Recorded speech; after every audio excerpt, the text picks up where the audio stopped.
Channel, welcome to our live video series. Got a little new logo up there we're going to talk about in a second, but first of all, what you came to see, we are going to talk today about the 2022, and this is our first look at the 2022 Kia Niro PHEV, plug-in hybrid electric vehicle. We're also going to compare that to 2022 Kia Sorento PHEV. I love doing videos like this. There's a lot of technical things to go through, but there's a lot of just making sense of really complicated stuff, and that's what I like to do. It's part of what my job is.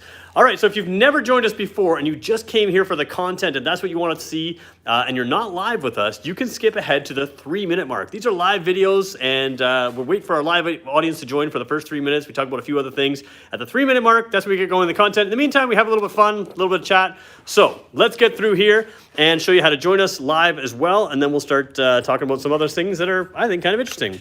All right, don't need this page right now, need this page. If you want to join us live, just go to our YouTube channel. You can see what we look like here. You'll see a standard video here. If you refresh the page at exactly 2 o'clock, which is what we're doing right now, you're going to see that standard video be replaced by our live video. So you can click on that live video. You're going to have to watch a quick ad, and while you watch an ad, I am going to run a quick ad myself, and I'm terrible at these, so these are actually pretty entertaining for you. We, as a channel, are supported by Brantford Kia, Brantford Hyundai, and Owen Sound Hyundai. If you are in the market for a new car, reach out to me. I'll put a link in the description after this video, and you can reach out to me, and I'll connect you up with our sales team, and they're good. They're fun. And I'll tell you what, just so you guys know that this actually works and that people actually do this, and you won't be the first person to actually reach out to me. Yesterday, I think people left with a Telluride. Somebody ordered a Carnival from us yesterday. Telluride people were from Owen Sound. They came down from our videos.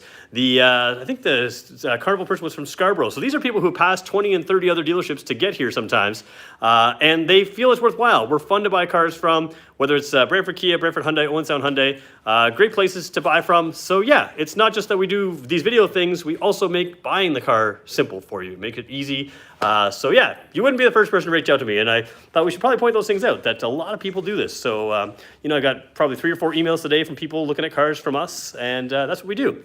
All right, really quickly, got 45 seconds to go. You'll notice Brantford Kia Studio. That's new. Just put that up today, so we, from now on, are no longer filming in the video bay. We are filming in the Brantford Kia Studio. So it's officially titled now, so we're going to call it that. And yeah, it's just kind of a nice place that's kind of come about since we started doing this, and thanks to you guys watching. So it's kind of fun. What else is going on? You guys are asking a lot about new cars coming. Just really quickly, sometimes I've said in the past that you have to wait for stuff. We are getting some new allocation of vehicles. So those of you who have ordered vehicles from us, we got 2 new Carnivals coming. So we were able to fill a couple Carnival orders earlier than we thought we would. So lots of new cars still starting to filter in. Wow, we're already at the 3-minute mark. If you're a regular with us, make sure you hit the like button so that we can get those. And if you are not regular with us, I'll make sure I try to earn that. All right, here we go, everyone. 3-minute mark. Hey, everybody, it's Peter from the Kia Hyundai channel. PHEVs, plug-in hybrid electric vehicles. Those of you who don't know, I drive an electric vehicle. I'm a big fan of them, and they can be complicated. So what I like to do is make sense of them, and that's what we're going to try to do today. There are some technical specs that, for this live video, I would have liked to have them memorized, and I'm going to be honest, I don't. So we'll have to refer to some paperwork, and if you guys ask me questions, there may be the odd time I go, I'm not really sure. But we, of course, are not a regular review channel. We have access to these cars every single day. So we will pull them back in again and again and again. So for instance, this PHEV Niro showed up this morning. We're going to have it back in on Friday along with the Kia Niro EV, so full electric vehicle. We'll compare those two as well. We'll do that Friday. So lots going on here. Make sure you hit the subscribe button if these cars interest you, because nobody's going to cover these cars in more detail than we will. And when you have questions, we'll just pull them back in and get them answered on video as well as in the comment section. So here we go. Lots to go through today. And just so you know, we usually spend about a half an hour with these cars. If we've gone beyond that, we're probably just answering your questions or gone a little off topic. But grab a snack, grab a beverage, have some fun. Here we go. All right, first thing I want to show you is the keys. And I want to do that so I can put it in my pocket. I want to make sure which one I have. Doesn't really matter. They are, I think they're identical. Let's just check. Yep, they are identical keys. There you go, new logo on both, and the remote start button is on both. That wasn't always on these hybrid type vehicles. Every single Niro is at least a hybrid, or a plug-in hybrid, or a full EV. So we never used to have these remote start buttons on our keys because, oh, eco buyers, they're not gonna wanna remote start their car. Well, it turns out eco buyers are actually just car buyers, and they like to be warm in the winter as well. So remote start makes total sense, and so they've done that, and they've answered customer feedback there. So the remote start button on both of these vehicles, which is a good idea. I'm an advocate of that, and there we go. So I've got both keys now in my pocket, and that's the other, oh, maybe I didn't show you the side. Let's just show you the side. You've got a button there, unlocks the trunk on both of these. One of them is a power trunk, I believe. Yeah. So anyways, both those keys, I never have to pull them out of my pocket if I don't want to, because both these cars are push button start, and I can use the button on the door to open the door. So really quickly, let's just go through the basics here. What is a hybrid vehicle? So a lot of people don't know, and maybe you do, just bear with me if you do. A hybrid vehicle basically has a battery inside. It never has to be plugged into the wall, and as you accelerate, it can use, and as you drive down the road, it can use the electric motor in tandem with the gasoline engine or independently of the gasoline engine to allow you to get really good fuel efficiency. How does a regular hybrid charge when it doesn't have to be plugged in? Basically coasting, braking, and when the engine runs, that battery charges. You don't need to know how it works to understand that a regular hybrid is going to get you great fuel efficiency. Generally, I would say about 30% better than a comparable car or an identical car without the system. So that is a hybrid. What is the difference between a plug-in hybrid? Good question. Plug-in hybrid, in this case, has a plug right over here. We'll show you that later. The other one has one on the other side. You can plug it into the wall. Now, you can plug it into a standard, regular outlet, just like the one in the wall right over there, on the right side there, or you can get a charge station. On a PHEV, I don't necessarily recommend a charge station, but you can make that choice for yourself. These aren't super cheap, but they're not super expensive either. A charge station will charge a little bit quicker. There is also on a full EV what's called a level 3 charger. So level 1 would be regular plug in the wall. Level 2 would be the last charger I just showed you. Level 3 would be a super fast charger. I say super fast because that's changing all the time too. PHEVs, at least from Kia and from most other people, I think almost everybody, do not have super fast charging. They don't have that level 3 charging. And that's okay because you also have the gasoline engine. You're never stranded in a PHEV. So the benefit of plugging these cars in is, in this case, you're going to get about 41 kilometers of pure electric car range. On this car, you're going to get 51 kilometers of pure electric car range. And that's a variable. It can change a little bit. But that difference is huge because you can leave your house and drive on pure electric. And now here's the key difference. Some PHEVs, when they run out of that electric range, actually don't get all that great fuel efficiency. These ones do. A lot of people will say, oh, the PHEV becomes a hybrid after that. And then you find out with, let's call out Jeep for what it is. The Jeep 4xe, that's the Wrangler 4xe. When you run out of electric range on that car, the 4-cylinder engine that's in that vehicle actually gets worse mileage than if you had just bought the regular 4-cylinder without towing around with extra batteries. That doesn't happen here. So what you have here is two vehicles that still run very well on a hybrid system. So they still get great hybrids. So somebody says, please define PHEV. PHEV stands for plug-in hybrid electric vehicle. So if you've missed the past 5 minutes, that's what we've been defining for you. Now, when you run out of range on these ones, you have approximately let's call it 7.2-ish liters per 100 kilometers. That's going to be your fuel efficiency on this all-wheel drive 3-row SUV there. Here, it's going to be about 5.1 liters per 100 kilometers. So when you run out of that plugged-in range, you're still going to get ultra-efficient mileage. Now, again, if you drive, let's say, 40 kilometers here, let's say you drive 70 kilometers here, the first 40 are going to be mostly electric or purely electric, and then beyond that, you're still going to get that 5.1 liters. A lot of people drive these cars in the 2 and 3 liters per 100 kilometers overall, and if you do short trips, you can go thousands of kilometers on pure EV. So most people are averaging, on this car, when we've been driving it, we've been driving 3 or 4 liters per 100 kilometers. This one, I've seen people easily in the 2s and 3s liters per 100 kilometers as their everyday driving. It is impossible for me to predict your exact mileage because it will depend on how much you plug in. It will depend on a whole bunch of other conditions.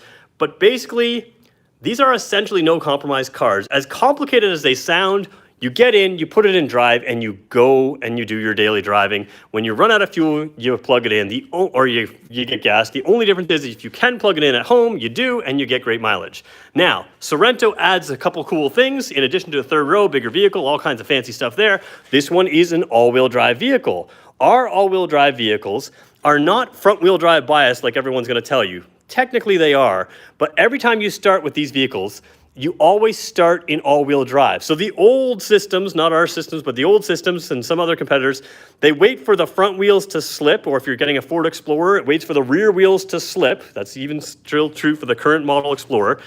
But sometimes they wait for the wheel to slip.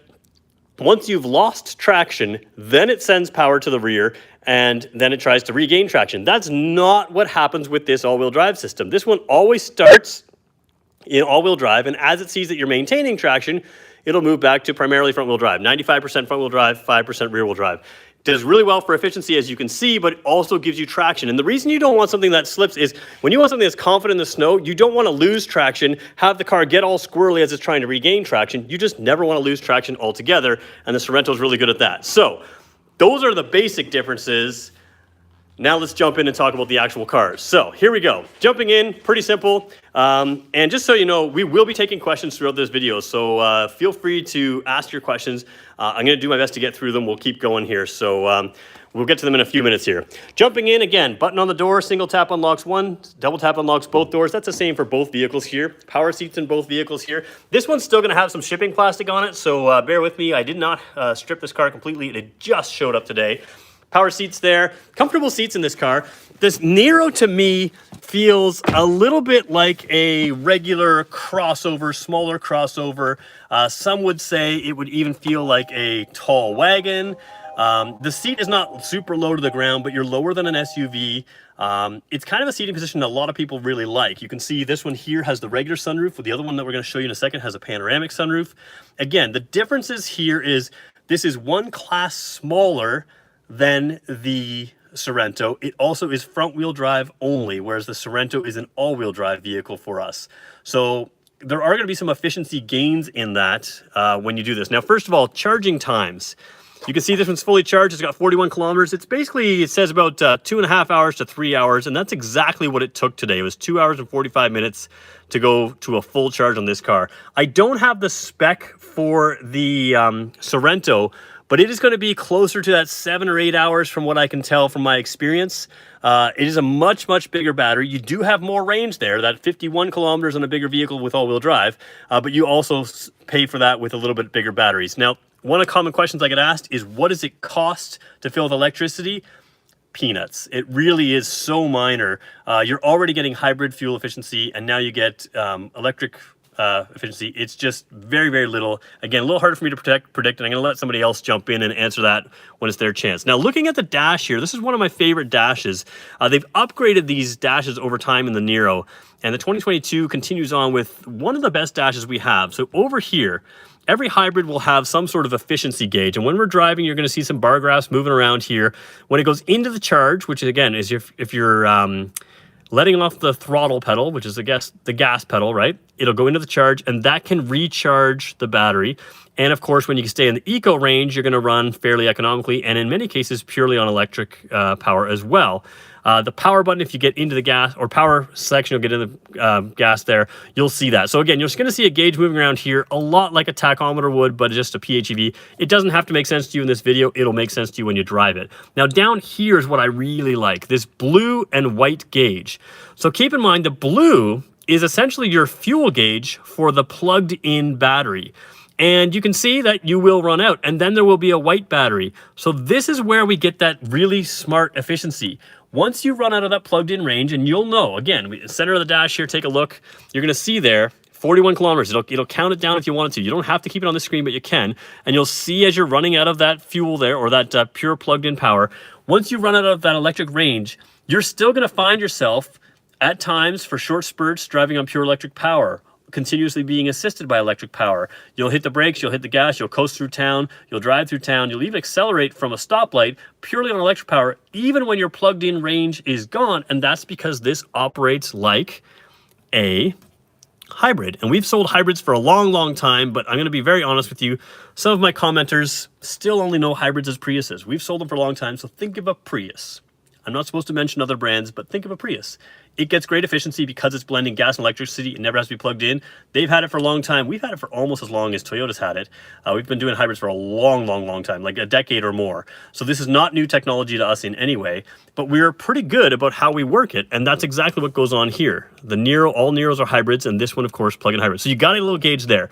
You got information up here. You can see we haven't put any fuel in there, but you've got combined range there. You can see gas and electric, and then you have a tachometer because you still have a gasoline engine and a speedometer and a fuel gauge over there. So really, really good information here. Somebody, Joe Montana, is helping us figure out the cost of charging the battery. I think he said $1.74 to charge the battery. Some of these people are far more technical than I have it memorized in my head, so I'm going to go with that sounds about right. Yeah, so there you go. So there's it's just super inexpensive to run on pure electricity. Now coming across here, 2022, you've still got this nice big 10.25 inch screen. This nav system right here is looking a little bit, ooh, the beep is set to very loud in this car. Well, we can change that later. But anyways, 2022, you have this big 10.25 inch screen. A lot of things in here that's really good. You get the navigation from the factory, you get Android Auto, Apple CarPlay. HD radio data is always a fun one to play with. It's kind of a mixed rain and cloud kind of day, so let's see if it'll show us. Yeah, there you go.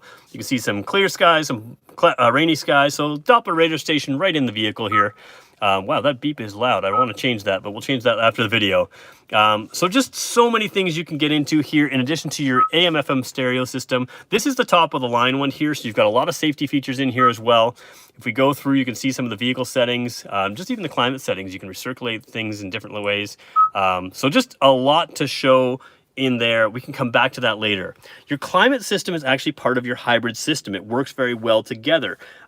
If you use a lot of heat, your gasoline engine will run, which we did just right there. Let's turn it off there. I'm actually going to turn the vehicle off for a quick second because I don't want to gas out my boss. It would eventually turn off, but I don't want to do that. So again, when we use the climate system, if the engine's cold, the one thing you have to get used to driving PHEV is a lot of people say, oh, I never want to run that gasoline engine, which is the wrong way to go about it. Allow the car to decide when to use your gasoline engine or not, and you'll have a much happier experience. It will use it to give you heat to the cabin. It will use it to keep the engine warm, because even when you're driving this car in pure electric mode, if you need full power and you hit the gas, the engine may need to start. So it's going to maintain that engine. It's going to keep it warm. So ignore when it starts or doesn't start. Most of the time you can drive on pure electric power, but even on pure electric power, sometimes you can floor the gas pedal and it will say, hey, you need full power. I'm going to give you gasoline and electric power.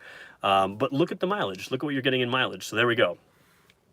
Joe Montana's given some, so Joe Montana is one of our commenters right now. If you're not on the live screen, he's giving a lot of information, which I can't verify as correct, but it looks like it's pretty well researched. So you can go through the comment section there, the live comments, and see some of that information about cost of electricity and cost of filling these things out. So again, climate system is built in. The driver only mode is one option to keep that gasoline engine off a little bit more. Once this vehicle's reached temperature, you can set the fans to only go to the driver, and both these vehicles have that. So the right side fans essentially turn off. It can save you some fuel because you're saving the vehicle from running. You can see some ambient lighting in here. We can change that color there. So a little bit hard to show you, but a little bit easier to see on camera actually than in person.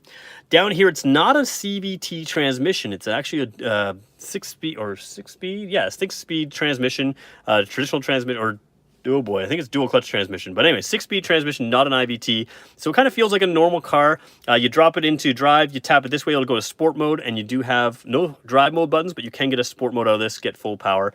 And again, a little nice features here. Wireless phone charging, USB, and 12-volt plug right there. Coming down a little further, heated steering wheel, heated seats, ventilated seats, and the rear seats are heated as well on the bottom. So a lot going on there. That's really good. And then the other thing I like that they haven't done until more recent vehicles, you have the lane follow assist with a smart cruise control. Lane follow assist is just such a precise way for the car to essentially steer itself going down the lane. It sees the lane markers. It keeps you centered in the lane. Really good thing. So I'm kind of rushing through here. Everything I've talked about so far is pretty much also in the other vehicle. One last thing I want to talk about is you have UVO intelligence in this vehicle. UVO intelligence on a gasoline car, most people just use it for the remote start. It can do a whole bunch of things. It can find your car, it can tell you if you've left it unlocked, it can do all kinds of things. On these PHEVs, it can also tell you state of charge. It can tell you, you can schedule the charge right from there. So you can have your car plugged in and go, you know what, I'm going to schedule it to start at 7 o'clock tonight. Or you know what, I know the car's plugged in and it was scheduled to start at 7 o'clock, but I need it to start now. So you can just go to your phone, start the charge right like that. So there are some EV or essentially PHEV specific things on that UVO Intelligence app that work really well with this. All right, memory seats here, a lot to show you. Again, we're going to have this car back in here. I'm trying to give you the quick but detailed overview. Get my light to come back on here. Let's jump into the Sorento now just to show you some differences. Those of you that want to see this car, do me a favor, hit the like button. We're trying to get to, I don't know, let's say 80 or 90 likes today. We can do that. So let's just jump in here. Okay, same seat idea here. These ones are leather seats, but again, same controls. A lot of the same controls here on the on the steering wheel here. So again, we're going to turn the vehicle on. I am going to keep the climate off just to keep the engine from starting while I'm inside and doing some demonstrations here. Different gauge here. So I kind of like the Niro's better, but this one's the same information just laid out in a little bit different screen. Nice colors display screen here.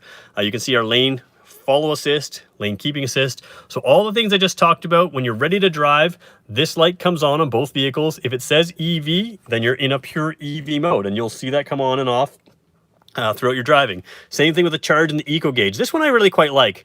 When you're hitting the brakes, coasting or whatever, you can see that charge needle drop into the charge side. You can see in the eco side here, once you hit this little dotted side there, even if you're in full EV mode, that seems to be where the gasoline engine starts. Now keep in mind, I can drive this vehicle through town and get on the highway without starting the gasoline engine, drive on the highway without starting the gasoline engine. So that can be done. So that's a good question that people I know are going to ask me later. Yes, you can drive highway speeds even on the full EV. However, as with every PHEV we sell, even if you're in full EV mode, if you want to give it full power, the gasoline engine will start. It's set up to do that. So don't panic every now and then if the gasoline engine starts, because it's preparing itself for you to be able to drive. Same screen over here, some of the same options. This one's probably got a few extra options in. Oops, let's not go there. Let's go back to over here.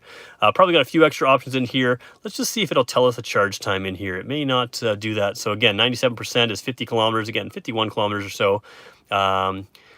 Yeah, so just charge time from here is just 7 minutes and 20 minutes. Again, the last few percentage it charges very, very, very slowly. So we'll have to check this when it's actually lower on battery to see the predicted charge time, because that's usually a pretty accurate way to do that. So again, if you're a nerd like me, you can analyze every piece of data in here. There's all kinds of things to do.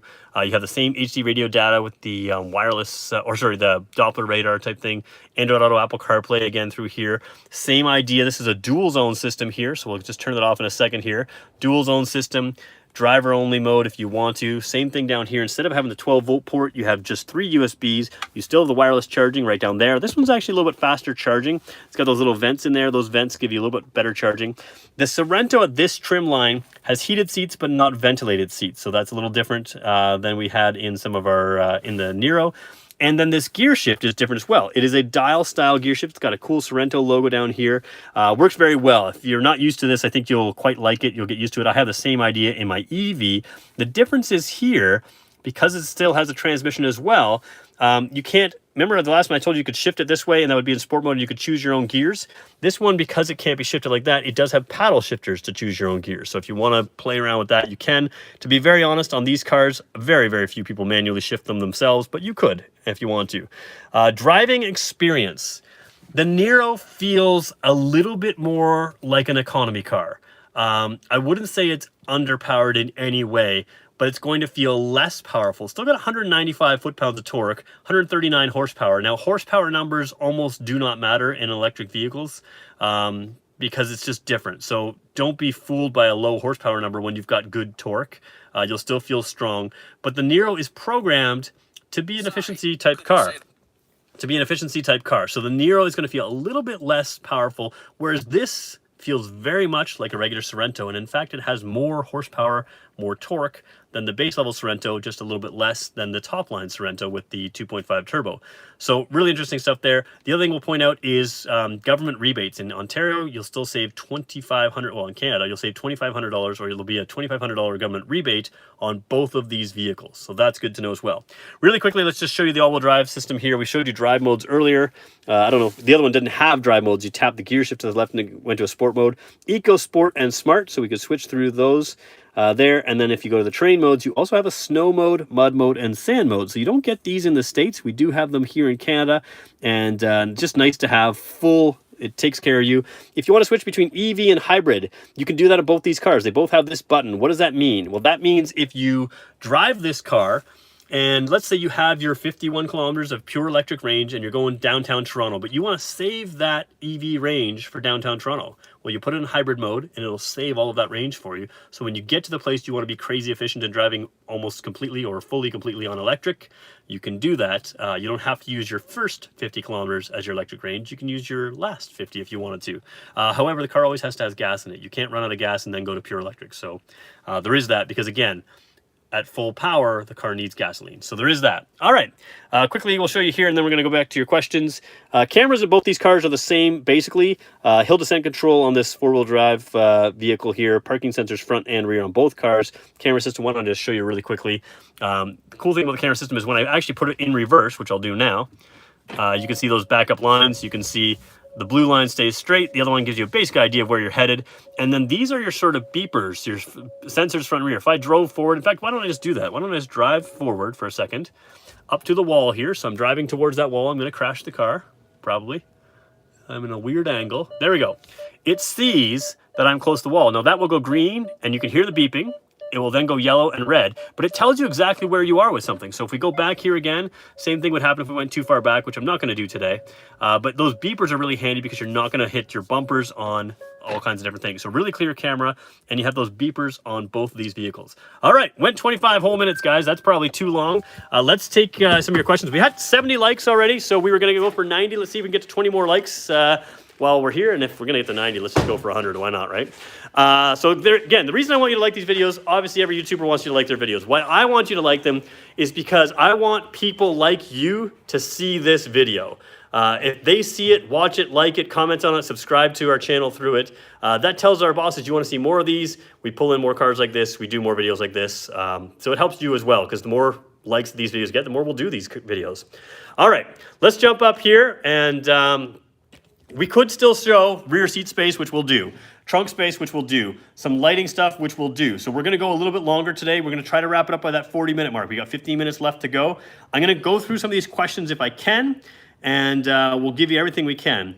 Always use the paddle shifters to regenerate. Okay, so the paddle shifters on your EV will regenerate, and in some American models. In ours, the paddle shifters here are actually switching gears. They're not regeneration paddles like in our full EVs, which we'll talk about more in detail on Friday. If I'm speaking Greek to you, don't worry. Tune in on Friday. We'll make some more sense of this for you. Okay. As you walk away from the vehicle, it alarms to let you know the ignition is still on. Can someone drive away with a Kia and a Hyundai? If you have your key, so let me just be a little more clear. If I've started these cars, which I think I left this one on, maybe I left that one on, but yes, let's assume I've started the car and then I've walked away from the vehicle. If I've started it, yes, someone can steal it, and when they turn it off, they'll never be able to turn it on again. We had a discussion yesterday. There seems to be some viral video going around that people can start the car with the key outside the car. We proved yesterday you can't do that, so don't worry about that too much. Are you the guy that goes over the car functions when a customer buys a car? Somebody asked me that. We let our sales team do that. I train our sales team, so they should be doing it better than me because I'm not here all the time. But I certainly work with our customers. If you buy a car from us, I absolutely will work with you. I give you my card. You can reach me. Even I've had people reach out to me Sunday night, 11 o'clock at night, and I've sent them back emails, videos, pictures, whatever I need to send to them to help them. So when you buy a car from us, yes, I'm your product expert, but our sales team goes over most of it with you. We work with them as well. All right. Real quickly, we'll go through a couple things here as well. Does 2022 Sorento PHEV have automatic high beams? Yes, both these cars will have automatic high beams. Both will have the LED lighting, and the Niro will have LED fog lights as well. So that is, we just did a Kia Hyundai class on the automatic high beams. So that's a short 2 to 5 minute video explaining how that system works. You can look that up on our channel. It's been pretty popular. I think we just posted a couple days ago on that. Wow, lots going on. Okay. Okay, so we've got some information here. Joe Montana did some work on the information. Again, I can't confirm that. I can never confirm our commenter's information is correct, but it seems accurate at a glance to me, so feel free to glance at that. Lots of questions here. So what I'm going to do is I want to keep going on this for those who don't want to hear me answer your questions, and I'll go back to your questions closer to the end of the video. So we're going to go rear seat space, trunk space to compare these two, and then we're going to go some lighting differences and details on these cars. So let's do that with the Niro. Niro, I do apologize, guys. It's been a little bit of a busier day. I did not get the plastic taken off of these seats. Now, there is a roller blind that goes in the trunk and covers the trunk area. It's down here by my feet, so that's going to skew me a little bit. Actually, you know what? We'll just pull it out really quickly, and we'll put it back in there later. I can show you a little trick with that. Actually, this car, no, I can't show you the trick with that. On our EVs and regular Niros, this can hide underneath the floor. I'll show you why it can't in this one in just 1 second. All right, jumping in here, when the vehicle is off, which it's not, sometimes the seat comes back. So make sure if you're hopping in the back of these that seat hasn't moved on you. I left it on. Again, plastic everywhere, shipping plastic everywhere. So if you're seeing some finishes that don't look nice, like this one here, that's just shipping plastic. Niro is great because my legs are basically flush to the seat. You'll notice the Niro EV has a slightly higher floor than the Niro PHEV. So PHEV is very good. If you're looking at the EV has a higher floor, this one doesn't. And again, legs are flush on the seat. There's good knee room here, plastic back seats, a pocket on both sides. There's an armrest in the middle with cup holders. They are heated, 2 levels of heated seats on this rear seat bottoms only. You have vents back here left and right. You have a full 115 volt plug, which is turned on for you right there with the red light to tell you that. Just really good ports back here. So yeah, so good stuff there in the rear seats. We're gonna go to the middle row seat of the Sorento. And actually, one other thing I want to point out, we're just talking luggage space, cargo or roof rails on both. So kayakers, cargo box people, skiers, whatever you want, you've got that on both. Come back to Sorento, larger doors. It's a larger vehicle. This one has captain's chairs. We have 2 more jump seats in the rear, which today I'm not going to sit in because we want to go through these as quick as we can. Heated rear seats, same thing in this one here. Jumping in here, sitting behind myself, these seats can move forward or back, so you can create a ton of space. When I come back here and take a look, check out where my knees are. Just a ton more space. Again, my legs are still on the seat. Nice thing up here is that panoramic roof. The other one just has a regular roof, but the panoramic roof makes it pretty cool back here. And then in the doors, in addition to your heated seats here, we can put that up like that. And that is an extra privacy shade. The camera adjusts to the light, so it makes it look like this is like almost as see-through as the window. It's really not. This gives a pretty good amount of shade for you, a little bit of extra privacy there. LED lighting up top here, which is a nice white light. And again, looking at ports really quickly. Whoa, come on here. Ports, you've got the 2 vents there. The regular, the regular plug, household style plug there as well. USB and 12 volt. Plus, on the Sorento, USB ports in the back of the seats. There are USB ports everywhere. Let's open the door for a second to get some more light in here. Plastic back seats. You've got this style pocket and then a separate netted style pocket. So extra storage, extra things. And let's be honest, this vehicle is a step up from the Niro. You're going to get more in this vehicle. Even though I focused on a lot of the similarities, we'll have them back in and maybe talk a little bit more of some of the differences as we head up into the model line. Again, we'll do that in a future video, so feel free to subscribe. Sorento, this one has a powered tailgate, so that comes up automatically. Lots of things. Somebody wants me to measure these. If anybody has the measurement of this offhand, please let me know in the comments. There's someone that's asked me to measure that, and I have neglected to give them the answer they need. I think it's around 15 feet or so, but if someone knows that offhand, if you want to let me know in the comments, that'd be great, and I will repeat that information. Again, back here, floor mats. Underneath here, that's actually your 12 volt regular car battery underneath there. So not really any underfloor storage. The Niro will be similar. A regular Niro's, that cargo blind could fit underneath here. This one doesn't come with a cargo blind, but it looks like you could add one there. Rear seat people have air conditioning vents with the controls, and they also have USB on both sides there for them. Let's take our teddy bear for a second here. If you've never seen our videos before, we use the teddy bear as a measurement tool. He jumps in here, and I put him back against the back seats. Sorento's big. It's a pretty spacious vehicle. The rear seats, let's be honest with you, they're not full. I fit back in them. I'm a 6-foot adult. I don't know that I want to be there for longer than about an hour or so. So rear 3rd row seats, they're comfortable, but they're more for kids, but they're still very good for a lot of people. But yeah, I'm not going to pretend like they're massive. They're not huge, but the trunk area is massive. The trunk area is very large. So again, leave Teddy there for a second. You can see that. You can fit 2 Teddies in there easily. Jumping up over here, again, that cargo blind on our regular Niro and on our Niro EV would fit underneath here. And you have to excuse me, guys.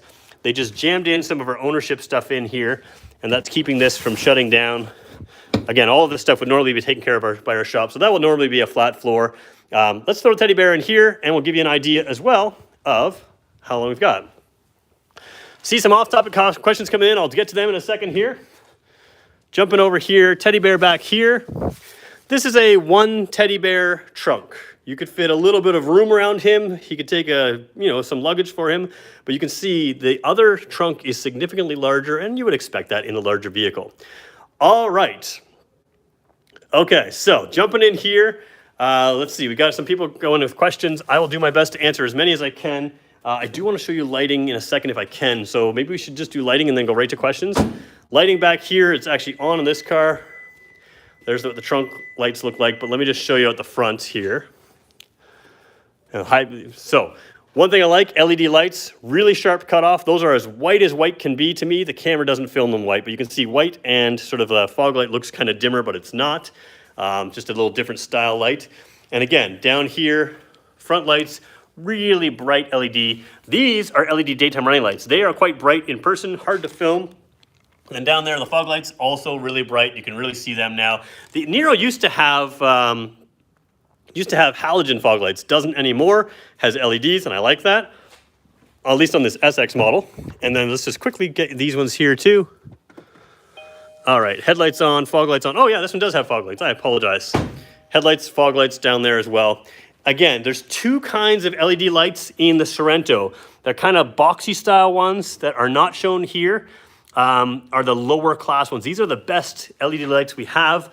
You can see they're very rounded and very sharp cutoff. And again, the fog light down low. I really recommend, if you can, get LED lights. These are among the best in the industry. They're pretty cool. This particular car, that'll turn to a signal light on this trim line. On other trim lines, it'll just be a signal light right there. That's an incandescent bulb. This is a LED. All right, that's lighting. Who cares about the rear? We'll show you that in a minute. All right, 85 people on, 83 likes. We're looking for 7 more likes. We were gonna go for 90 today. Just measured the charging cable 15 feet with the plug. So somebody asked about the charging cable. I appreciate my audience here, 15 feet with the plug. So I thought it was around 15 feet. There we go, 15 feet with the plug. There we go. Niro PHEV EX, can you get a remote start key? I don't think so. I have a, I don't think you can upgrade some of those things. A lot of us, like I have a regular EV Kia Soul, which does not have remote start on the key fob, but it does have it on the UVO Intelligence, the climate start. And I don't think you can upgrade them. I'm gonna look into that, but as of now, today, I don't think we can. So maybe in the future. All right, there's a lot of information in the questions here. I will do my best to get to as many as I can. So let me just go through and see what we've got here. Okay. Just got a Niro, truly recommend it. Occasionally a leaf falls in the cabin filter when you use your AC heater. Oh, okay, yeah, that can happen in a lot of cars if there's a leaf that gets in there. Pretty easy to clean out the cabin filter there. Would Hyundai offer a hybrid with a turbo option for towing? Well, the hybrid we have with a turbo option in the Kia and Hyundai lineup is the 1.6 turbo in this Sorento. This can tow 2,000 pounds. Hyundai has a similar version with their Santa Fe that can tow 2,000 pounds. So that would be your towing option, but you'd have to keep something light. So there we go, 2,000 pounds towing capacity, and it is, again, a turbo engine there. Again, there's a lot more to talk about these cars. As long as this video is, it's still just an overview. Off subject, but has Hyundai listened to customers about the color? Oh, I don't know. Color choice on Santa Cruz. I think they like the color choice. I'd like to see more colors, but I think they'll see how it goes. We'll talk about that on a different video. I have more Santa Cruz videos coming up soon. Okay. Open highway driving on the Niro does seem to lessen the liters per 100 kilometers. Yep, that's true.